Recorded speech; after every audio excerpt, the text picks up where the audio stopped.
Well, the Army will see tens of thousands of cuts over the next 2 years, and those cuts will impact southern Colorado. The Army is cutting 40,000 soldiers by the end of 2017. Fort Carson will lose 365 soldiers. That's a 2% cut.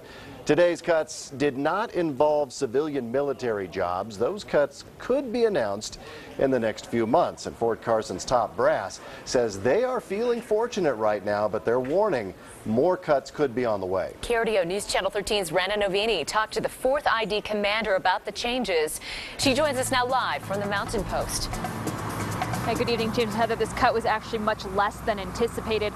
Fort Carson was analyzed for a cut of 16,000 jobs. So overall, 365 is good news to those here at the Mountain Post. But if sequestration does happen, Fort Carson could see even more cuts. Fort Carson officials say they don't have any numbers or a time frame for that possibility. For now, they're focused on starting the transition process for the soldiers who will be out of a job.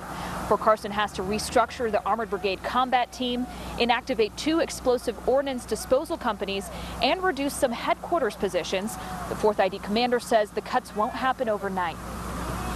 We'll do a very gradual reduction, and it won't impact families in a manner that today you walk into a job and tomorrow you don't have one. And again, they have 2 years to make those changes. The Colorado Springs Regional Business Alliance says this will have an impact of about $25 million on the local economy, which is much less than what they were anticipating. Reporting live from the Mountain Post, Rana Novini, KRDO News Channel 13. Thanks, Rana. And the cuts mean some soldiers will make that transition into the civilian workforce.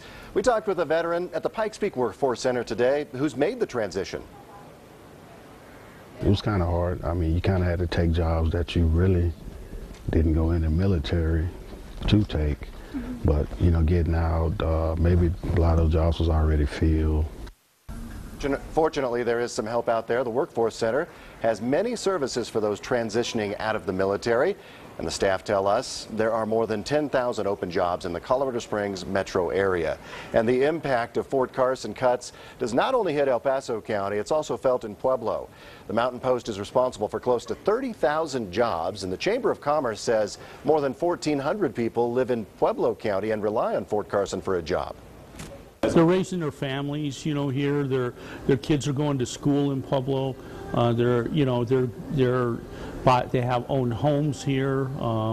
So, you know, that's a key thing. And for more information on the cuts at Fort Carson and the entire military, head to KRDO.com.